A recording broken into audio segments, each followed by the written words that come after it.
GM കോമേഴ്സിലേക്ക് സ്വാഗതം. Accounting പഠിക്കാം. അടുത്തത് സെയിൽസ് ഡേ ബുക്ക് ആണ്. സെയിൽസ് ഡേ ബുക്ക് എന്ന് പറഞ്ഞാൽ എന്താണ്? നമ്മൾ സാധനങ്ങൾ കടമായി വിറ്റാൽ അത് സെയിൽസ് ഡേ ബുക്കിൽ എഴുതി വെക്കുന്നു. ഈ സെയിൽസ് ഡേ ബുക്കിലും നമ്മൾ സെയിൽസ് ജേർണലിൻ്റെ ഒരു ഭാഗമാണ്. അപ്പോൾ ഈ സെയിൽസ് ഡേ ബുക്കിൽ ജേർണലിൻ്റെ എമൗണ്ട് ടു ബി ക്രെഡിറ്റഡ് കോളമാണ് എടുക്കുന്നത്. അപ്പോൾ അത് മനസ്സിലായി കാണുമെന്ന് വിചാരിക്കുന്നു. അതായത് നമ്മൾ അതും സെയിൽസ് ജേർണലിൻ്റെ കോളം ഇങ്ങനെയാണ് വരയ്ക്കുന്നത്. അതായത് മുകളിൽ ഒരു ലൈൻ വരയ്ക്കുക, അതിൻ്റെ അടിയിൽ 2 ലൈൻ വരയ്ക്കുക. ഇങ്ങനെ 2 ലൈൻ വരച്ചിട്ട് കോളം തിരിക്കുക. ഒരു എമൗണ്ട് കോളം, ഇനിയൊരു ഇൻവോയ്സ് നമ്പർ കോളം, ഇനിയൊരു ലെഡ്ജർ ഫോളിയോ കോളം, ലെഫ്റ്റ് സൈഡിൽ നമ്മളൊരു ഡേറ്റ് കോളം. അപ്പോൾ date, particulars, ledger folio column, outward invoice എന്ന് പറഞ്ഞു കഴിഞ്ഞാൽ നമ്മൾ കടം കൊടുക്കുമ്പോൾ നമ്മളൊരു ബില്ലിങ്ങടെ കൊടുക്കുക. ഏതൊക്കെ സാധനങ്ങളാണ് നമ്മൾ ഒരാൾക്ക് കൊടുക്കുന്നത്, ഐറ്റത്തിൻ്റെ ഒരു വിശദമായിട്ടുള്ള ഒരു ബില്ല് നമ്മൾ ഉണ്ടാക്കും. ആ ബില്ലിൻ്റെ ഒരു കോപ്പി നമ്മുടെ കയ്യിൽ എഴുതി വെക്കും, എന്നിട്ട് മറു കോപ്പി അടുത്ത ആൾക്ക് കൊടുക്കും. അതാണ് ഔട്ട്വേർഡ് ഇൻവോയ്സ്.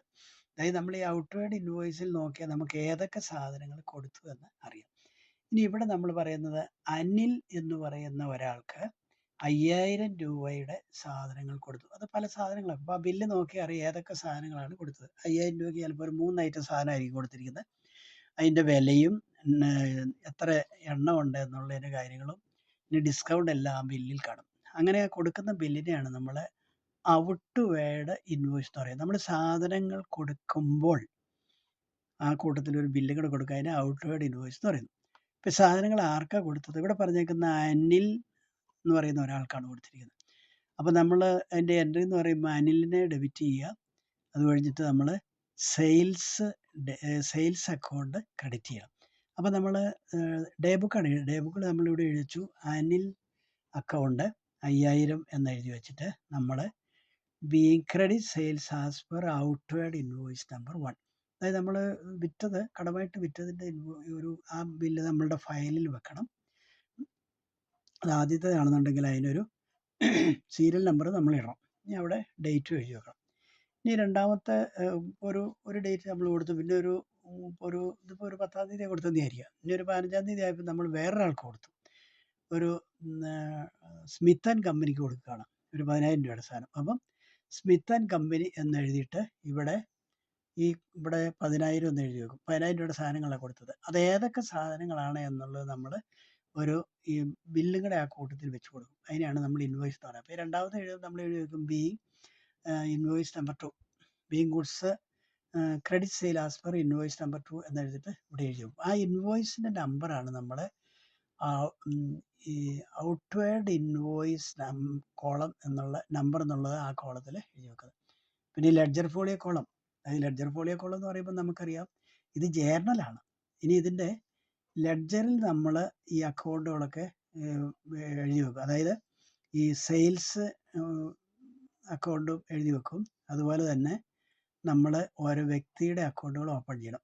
ഇതിപ്പോൾ ഇവിടെ അനിൽ മാത്രമേ ഉള്ളൂ, അതുകൊണ്ട് ഒരാളുടെ അക്കൗണ്ട് മാത്രം നമ്മൾ ഓപ്പൺ ചെയ്താൽ മതിയാവും. ഇനി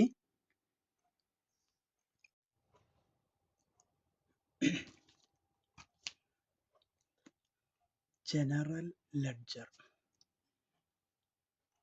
അനിൽ നമ്മൾ 5000 രൂപയുടെ സാധനം വിറ്റു.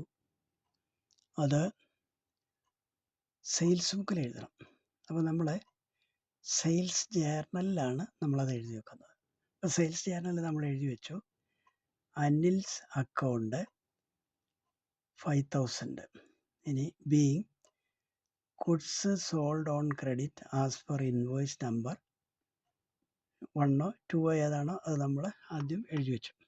ഇനി നമ്മൾ അത് എഴുതി വെച്ച് കഴിഞ്ഞിട്ട് അതിൻ്റെ ടോട്ടൽ, അതായത് സെയിൽസ് അക്കൗണ്ടിൻ്റെ ടോട്ടൽ 5000 വന്നിരിക്കുക. അപ്പം ജനറൽ ലെഡ്ജറിലേക്ക് അത് പോസ്റ്റ് ചെയ്യണം. അനിലിന് കൊടുത്തു കഴിഞ്ഞപ്പോൾ നമ്മൾ അനിൽസ് അക്കൗണ്ടിൻ്റെ ഡെബിറ്റ് സൈഡിലെ ടു സെയിൽസ് അക്കൗണ്ട് 5000 എന്ന് എഴുതി വെച്ചു, ജനറൽ ലെഡ്ജറിലുള്ള അനിലിൻ്റെ അക്കൗണ്ട്. ഇനി സെയിൽസ് അക്കൗണ്ടിൻ്റെ വീക്കലി ടോട്ടലോ മന്ത്ലി ടോട്ടലോ അല്ലെങ്കിൽ എങ്ങനെയാണോ നമ്മൾ എഴുതി വച്ചിരിക്കുന്നത് ആ ടോട്ടൽ നമ്മൾ ഈ സെയിൽസ് അക്കൗണ്ട് എന്ന് പറഞ്ഞൊരു അക്കൗണ്ട് ജനറൽ ലെഡ്ജറിൽ നമ്മൾ ഓപ്പൺ ചെയ്യണം. ജനറൽ ലെഡ്ജറിൽ ഓപ്പൺ ചെയ്തിട്ട് അതിൽ ബൈ സൺറൈസ് എഴുതി വെക്കണം. ഇവിടെ ഇപ്പോൾ ഒരൈറ്റമേ ഉള്ളൂ, അനിലിന് മാത്രമേ കൊടുത്തുള്ളൂ. ഇനി ഇവിടെ മത്തായിയോ തോമസോ എയോ ബിയോ സിയോ ഇങ്ങനെയൊക്കെയുള്ള പലർക്ക് നമ്മളിങ്ങനെ കടമായിട്ട് കൊടുക്കും.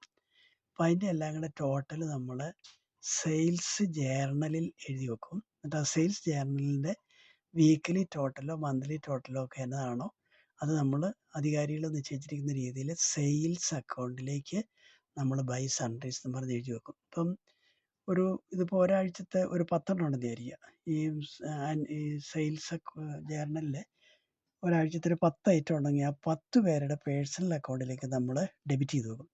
എന്നിട്ട് ആ ഒരാഴ്ചത്തെ 10 എണ്ണത്തിൻ്റെ കൂടെ ടോട്ടൽ നമ്മൾ സെയിൽസ് അക്കൗണ്ടിൻ്റെ ക്രെഡിറ്റ് സൈഡിൽ ബൈ സൺറൈസ് എന്ന് പറഞ്ഞ് ലെഡ്ജറിൽ എഴുതി വെക്കും.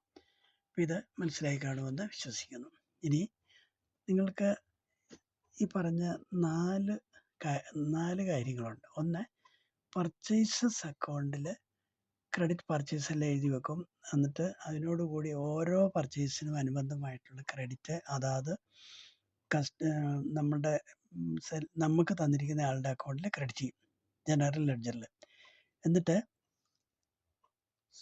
പർച്ചേസസ് ബുക്കിൻ്റെ വീക്ക്ലി ടോട്ടലോ മന്ത്ലി ടോട്ടലോ ഏതാണോ അത് നമ്മൾ ഒന്നിച്ച് കൂട്ടിയിട്ട് ഒറ്റ അക്കൗണ്ടിൽ പർച്ചേസ് എന്ന് എഴുതി വെക്കും. അപ്പം നമ്മൾ സാധനങ്ങൾ വാങ്ങിക്കഴിഞ്ഞ് കഴിഞ്ഞാൽ പർച്ചേസസ് അക്കൗണ്ടിൻ്റെ ഡെബിറ്റ് സൈഡിൽ ടു സൺറൈസ് എന്ന് എഴുതി ഒരാഴ്ചത്തെ ടോട്ടൽ എഴുതി വെക്കും.